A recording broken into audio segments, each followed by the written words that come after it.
যুক্তরাষ্ট্রের হার্ভার্ড বিশ্ববিদ্যালয়ের লাইব্রেরি থেকে সরানো হয়েছে মানুষের চামড়া দিয়ে তৈরি একটি বইয়ের মলাট।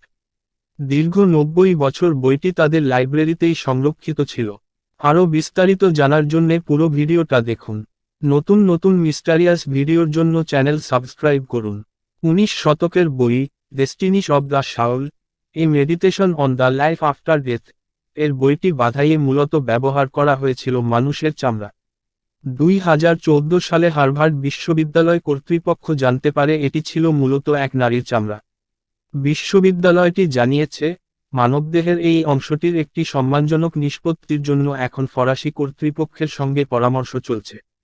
২০১৪ সালে এক ব্লগ পোস্টে হার্ভার্ড বিশ্ববিদ্যালয় জানিয়েছিল, একটা সময় মানুষের চামড়া দিয়ে বই বাঁধাই করা হতো এবং এটি একটি স্বাভাবিক বিষয় ছিল।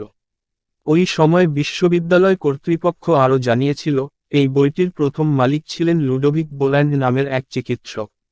তিনি মানসিকভাবে অসুস্থ এক নারীর চামড়া দিয়ে বইটি বাঁধাই করেছিলেন।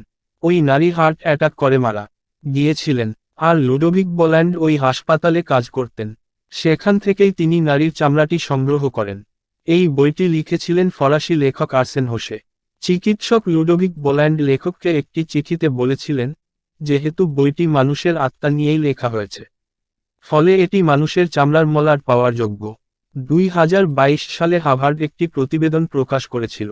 এতে তারা জানিয়েছিল তাদের কাছে মানবদেহের ২০,০০০ অংশ সংরক্ষিত আছে, যার মধ্যে রয়েছে খুলি, দাঁত, চুল এবং হাড়গোড়।